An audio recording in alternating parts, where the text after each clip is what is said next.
Hello patrons, and welcome to this STF patron exclusive video. This is going to be a bit special.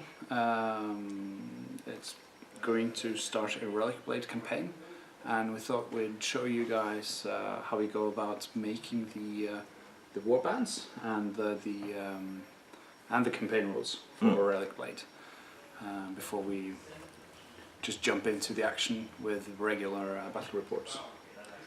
So it's a bit different. Yeah.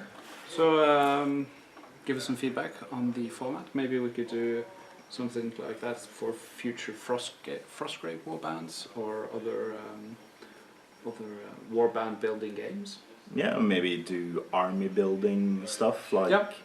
a round table thing where we take a faction for maybe Lord of the Rings, a bolt action, and make a non-competitive themed or a competitive army, stuff like that. We can use it for any game system, really. Yeah.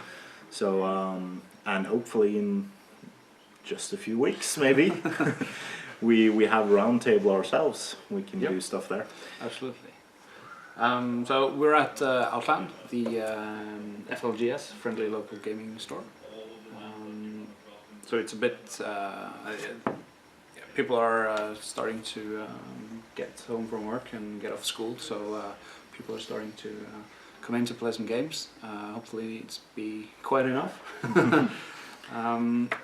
The latest Relicblade Kickstarter brought out the Seeker's Handbook, which takes the game to a whole new level, and it has the Wonders and Horrors Adventure campaign rules with this beautiful artwork of the Bone Construct and the Bone and Darkness faction. I'll actually just get my pencil while Yep. we talk. Yep. And it says it sets up a framework. It adds scenarios. It adds different intricacies and different environments to play the games of Relicblade in. But it also says use the parts you find most fun. And we'll have a look through and we'll discuss. Maybe we'll skip some parts. Maybe we'll have to skip some parts because I haven't been able to paint with the molds yet, or things like that. So it's a good forward introduction. Forward by Sean. Here. So we entered the game, entered the world as seekers. So we are seekers. So we have to choose a path. There is the path of the advocates, and there's the path of the adversary. So I'm in white and you're in black. I will be the pigs. Yep. So as the path of the advocate, seek the redemption of the world. Choose the path of the advocate to draw mighty heroes and intrepid adventurers to your cause. With these brave adventurers you will travel ancient roads and assail terrible evils on your righteous quest to redeem a fragmented world. So some flavor there. And the path of the adversary, conspire to dominate and destroy. Choose the path of adversary to harness the fury of terrible villains and savage monsters. Lead these sinister creatures to carve out the rightful domain in a world of chaos. That sounds just like me. Oh, very nice banners there. So, yeah, the art is a big part of Relicblade. So, as you travel across a vast and varied landscape, by night you see isolated lights of small walled cities and countless encampments of half-man monsters. There are great forests, ruined fortresses, and indomitable mountains. You must choose a location to establish your sanctuary. Abandoned wizard towers, ancient strongholds, chaotic volcanic caverns, and any fantastical location you choose will be available. You will use your powers to create a protected center of operation. So we have a roster sheet. It's in the back of the book, so you can photocopy it, but it's also up on the Relicblade Battle Friends group on Facebook to download and print out. I already did my banner. Oh, you already drew your banner. It's a pig. Yeah. So first we write the name of the seeker. I'm Wow, of course. I'm Andreas Norwegian Viking. Yeah. I'm Path of the Advocate. I am Path of the Adversary. And then we can. Yeah, I will not fill in the banner yet.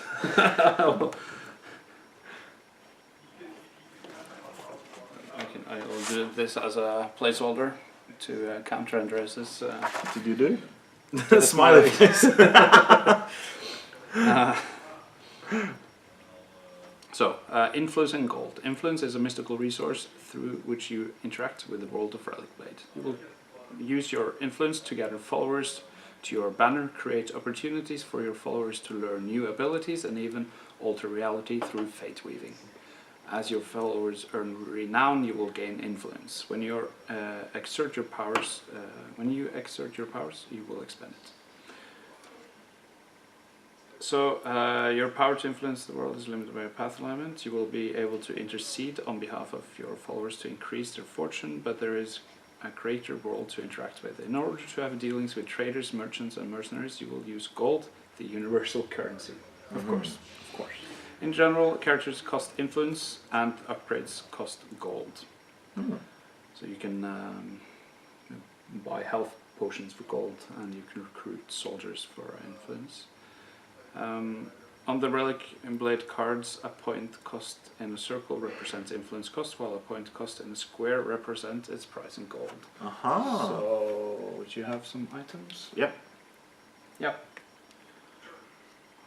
So, on the lower corner there, there's the pig out here. It has a square, and the shield pig has a circle.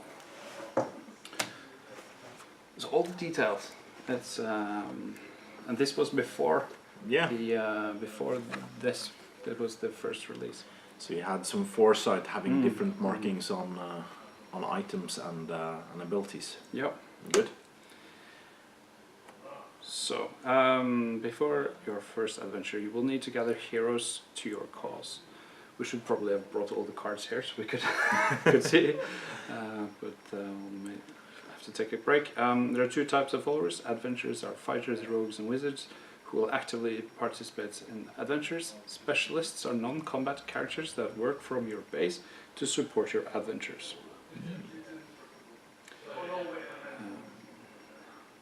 So you get 50. Yeah. As a newly formed seeker, you are granted 50 influence points to set you on your path. 50. So it's start small. So if you saw the battle report we did, I don't know when that's going up, but I think we'll release this these at the same time. Maybe. yeah. So the battle report we did today as well. That was just a straight 100-point battle report. So that's half of the abilities we did so far. So adventure followers. Adventurers are your agents in the world of Relicblade. You will manage a roster of these unique characters and send them on dangerous quests. To attract a new adventurer, simply choose a character card from your collection and subtract the influence point cost from your total influence. So if you take decide to hire a shield pig, It cost me 16. And if you hire a knight, that costs you 26? 23, I think.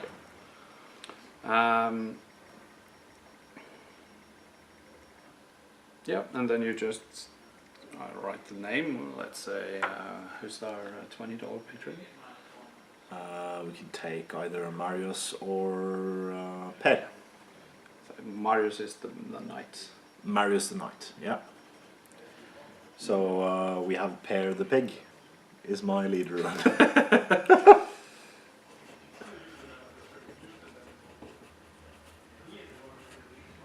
And he will be a shield pig, because why not?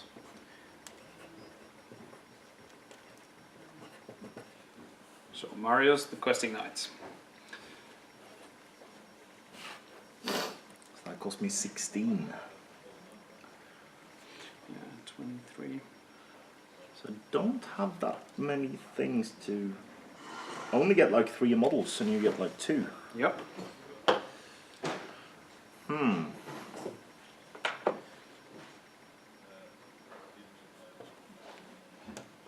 So should I just go expensive?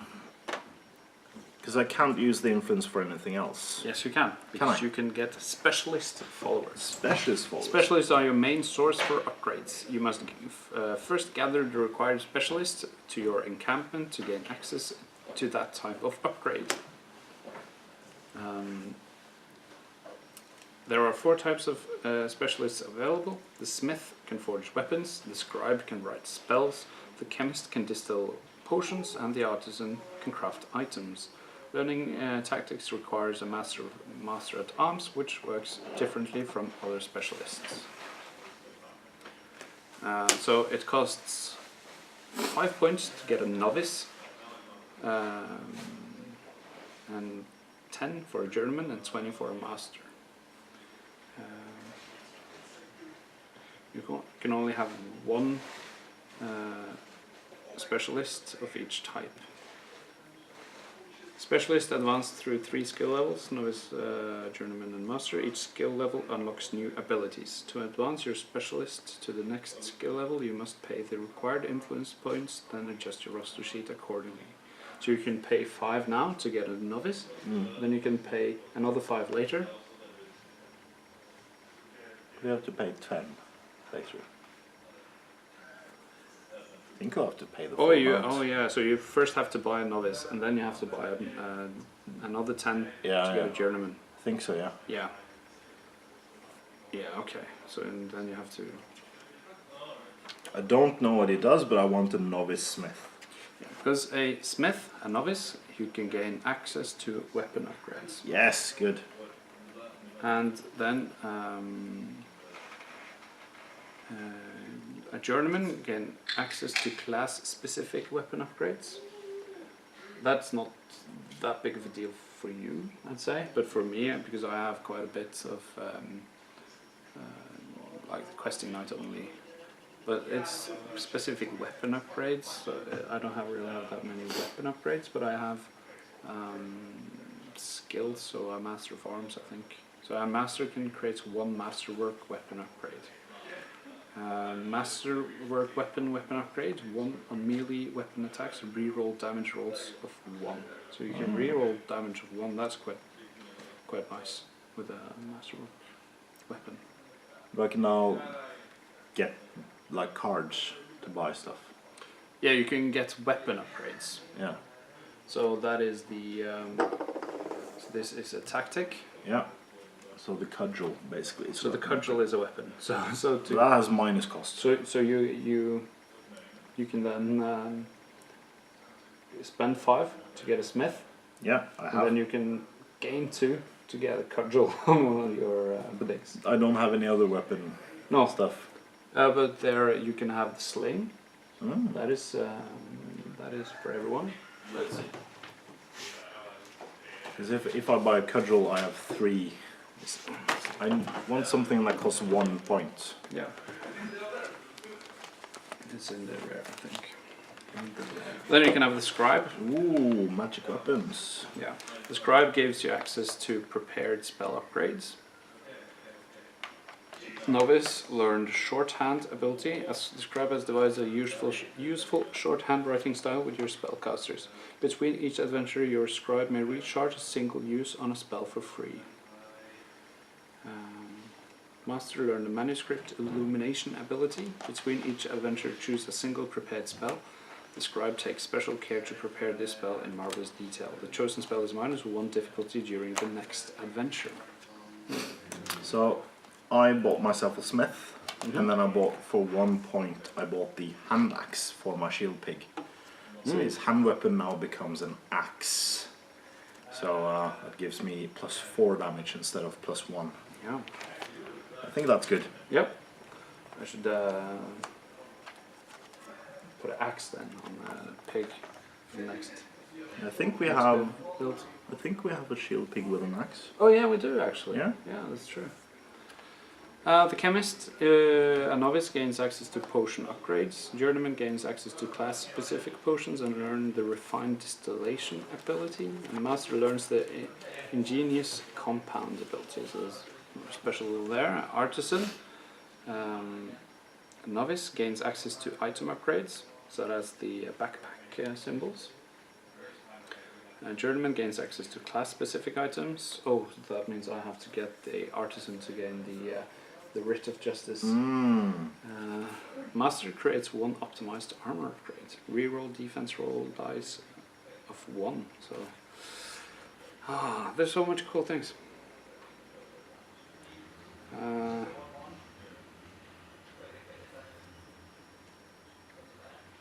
But actually, I can't buy the handbags yet because it's not influence, it's gold. Let's see if we can start with some gold. I don't think you start with any gold. No gold, so I can't buy max yet. But you'll get the ability to do so. Well, I have 1 influence in the bank then. Yeah. No, that's nice for after the first game. Yeah.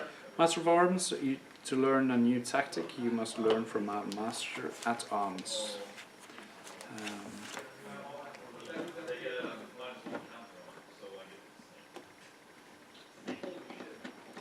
The opportunity cost to learn a new tactic is double the gold cost and influence. So to learn like riposte for the or pig out, you can do for a pig out. So pig out costs 1 gold. So it costs you 2 influence.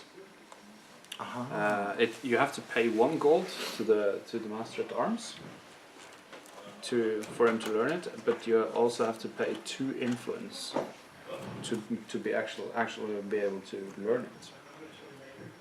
Okay. So the more advanced the tactic, the more difficult it is to find the master. The weapon only costs the gold, right? Yeah, weapons only cost the gold. Purchasing upgrades with the appropriate specialists. You are ready to purchase upgrades for your followers. As a side note, you do not start your campaign with any gold, but you will be able to learn gold on adventures. No axe for me.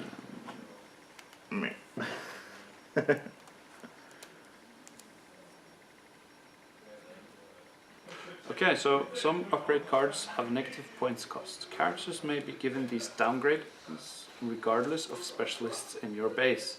So you can actually get the cudgel. But the point reduction provides an influence point discount. So you can get a cudgel pig for 2 less. So you will, but to remove the downgrade, you must have the appropriate specialist and repay the points in gold. Okay. Yeah. So you could just have a ton of bone stalkers with cudgels. You could have like 5 of them, and then. Apart from they can't have. The cudgels is yeah. But yeah, so if you take a cudgel on a shield pig, to remove the cudgel, you have to have a smith. You have to pay the smith 2 gold for him to to remove it. So you'd get the hand weapon instead. So that's quite nice. I will spend 5 to get a chemist. I will spend 5 to get a smith. So I only have 1 character. Alright, so I'm only missing 2 names.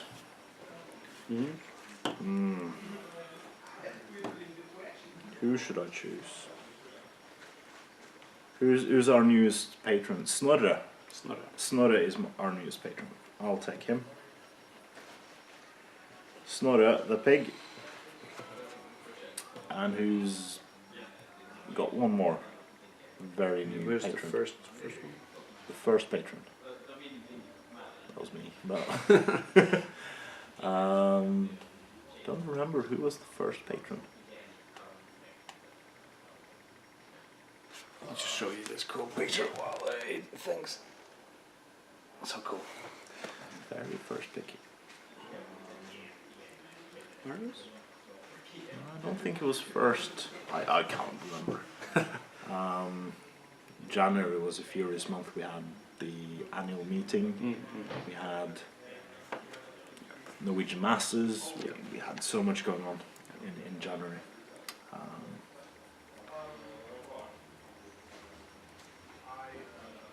Can I have Craig the pig? Yeah. So you also have a vault. This doesn't really come into play for the first few games, but you can buy more upgrades than you can equip your characters with. So each character has symbols for what they can be equipped with, but the things you can't use, you put in the vault so you can just swap them out between games. Between adventures, your followers may freely exchange weapons, items, and potions between each other. But it has to meet the keyword or class requirements.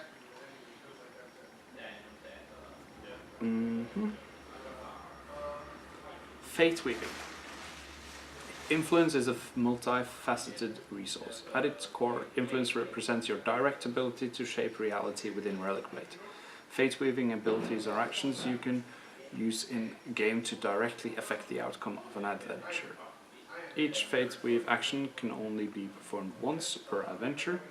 To execute a Fate Weave action, subtract the influence cost from your total influence points, then execute the action. You cannot perform the Fate Weave action if you do not have enough available influence points. Fate Weave actions are shown with the Fate Weave symbol, the name of the ability, the influence cost, and the effect of the action. Actions that change a die result may be taken after the die has been rolled. Yeah, so re-roll for Diverge. Yeah. So it's 5 influence for Diverge, to re-roll a single dice. Or 8 plus 3 to recover. Yeah, so that costs 10 influence. So plus 3 to recovery roll, that's quite nice. Glance for 5. Plus 2 armor against a single hit, restore 10, heal 1 critical health box, inspire for 5, plus 1 dice to action, and quicken plus 15, 1 action dice this activation, plus 1. That's My Berserker can have 7 action dice for 1 turn. And if you also have another 10 influence, you can heal 1 critical health box if it takes you over the top. So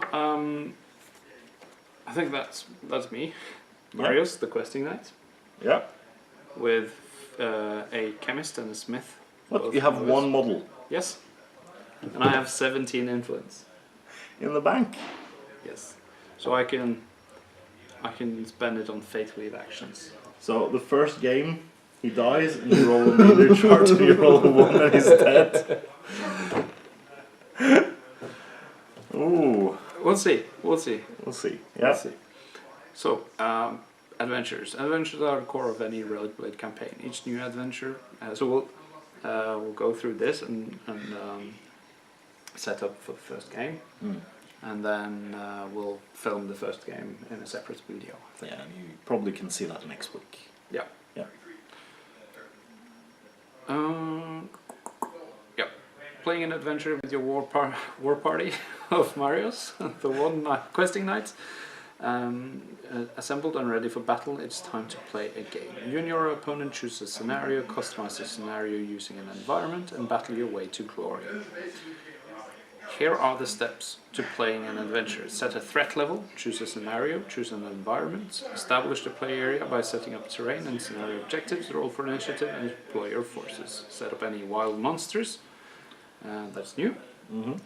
Play until the victory conditions are met. Resolve post-game effects. Okay. So threat levels offer a baseline for balanced games in a tumultuous world. Before the adventure begins, you and your opponent set a threat level. The higher the threat level, the more followers you will be able to field, and the more dangerous the adventure.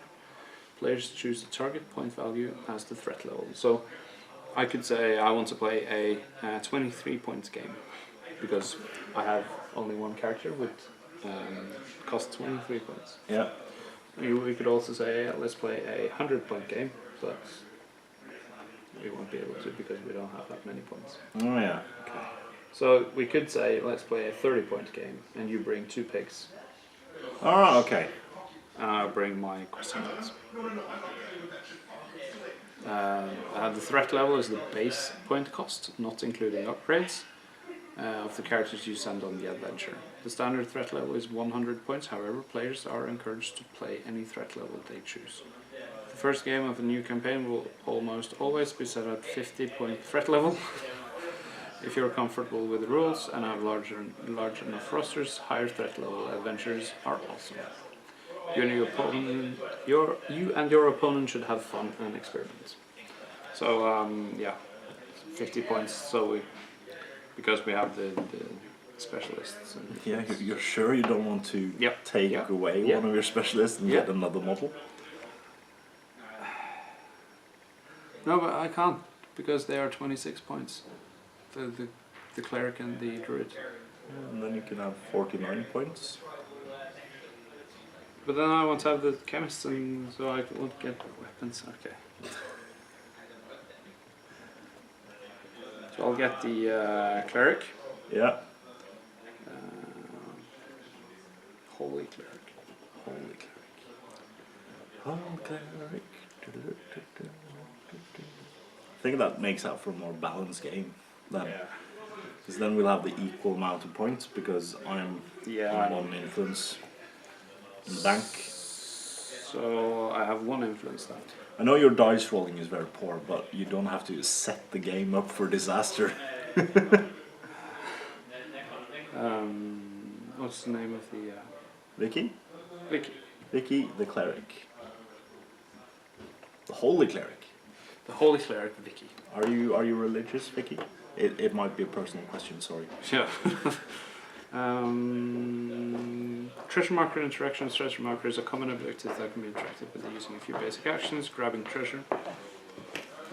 Character is within 5 inches of a treasure. Half an inch of the treasure marker may pick it up by spending 1 action dice. When the treasure is grabbed, the marker is removed from the play area. Yeah. Dropping treasure, trading treasure, train setup, multiplayer games, scenarios. So I really want to go to the. There are 6 new scenarios. So let's see, 4 temple defense. Temple defense. So We're going to change the temple into the pig village. Pig village. You're coming to my village. All right. And I think we'll go to the arid badlands. The arid, yeah, of course. Pigs are in the arid badlands. So we roll a d6. And we get a 1. Sweltering heat. Ooh. An oppressive heat takes its toll on your followers. Any character with armor 2 suffers -2 AD during the first round. Any armor 3 characters do not activate during the first round, as they must refasten the armor they took off while traveling. So I'm not getting any activations for the first round. Because both the cleric and the knight has armor 3. But my shield pig gets only one die in the first round. And then... So good luck coming to my village and trying to do something. So, the temple defense. So like a 4 corner with the objective in the middle. Yeah, three objectives. Yeah. 3 treasures. So defender. So that's you. Deploy in the middle, and I choose the corners. The treasure marker represents special objectives that are sacred to the defender, so there should be some meat. Yeah.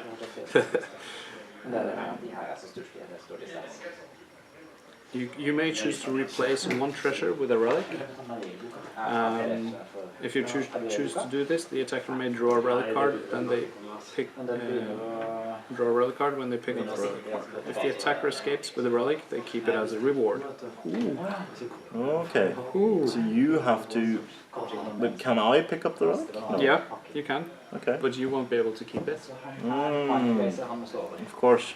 The attacker is victorious if they are able to escape with at least 2 treasure markers before the 5th recovery phase. So you have a time limit. Harsh. Especially when it's Since you have 2 models. models. Yeah. Followers may escape the play area by moving off the board edge through any corner. Yeah, but the 2 treasures are there. Yeah. Yeah. Oh yeah. The defender is victorious if they prevent more than 2 treasures from leaving the play area before the 5th recovery phase. Should we play with a relic? Yeah, of course. Take that one in the middle though. Yeah. If the attacker is victorious, they gain 25 influence points and roll on the table treasure charge for each temple treasure they escaped with. The defender gains 20 influence points for their faithful efforts. If the defender is victorious, they gain 25 influence points and 5 gold as boon, while the failed attacker gains 20 influence points and may roll for any temple treasure they stole. Temple treasure you get on a 1 or 2 you get 3 gold. On a 3 or 4 you get a magic weapon upgrade.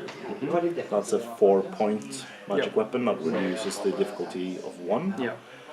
And gains a magic weapon symbol. Yeah. Yeah. And on a 5 or 6 it's lesser relic. So you gain 10 influence. Yeah. Quite nice. You sell the relics. What's this? So you can actually get off like 3 relics. Well, you get 10. Yeah, you'd get 30 influence for that. You get less relics. Yeah, you get two if you roll 5 or 6 for both treasures. Yeah. And you escape with relic. Yeah, so you get 2 lesser relics for 10 influence each. Yeah. And you get One relic you can keep. Wow. So the peacock. Or No, not the peacock. That was horrible. That was horrible. okay. All right. So yeah, we have our roster. We have our warbands. Yeah. And we're ready to. We have chosen the battlefield and the scenario. And I'll end this now. Hope you've enjoyed it. So please comment with suggestions. Actually, it will be a week before they'll see the video we'll film now. So we'll post the Let's Play and this one on the same day. Yeah, and then in a week you'll be able to So see the comment with who you think will win. So that you have a week. Place your bets. Place your bets. Will the pigs defend their arid badland home, or will the filthy questing knight and holy cleric get the treasure off? Get into the the pig camp. Yeah. Can you carry multiple treasures?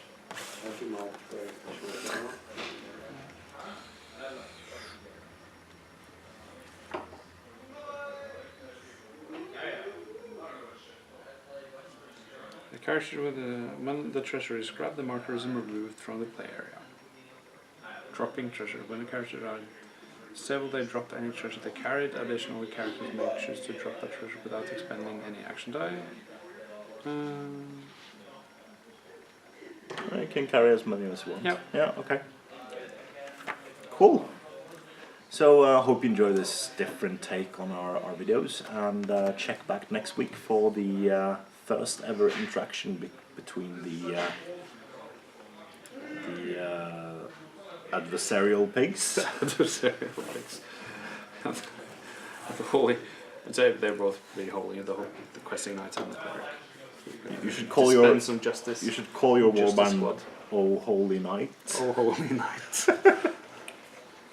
Okay, I think we'll end this now before we diverge any further. Yeah. Let's get it set up and let's get a game on, and you'll see it in a week.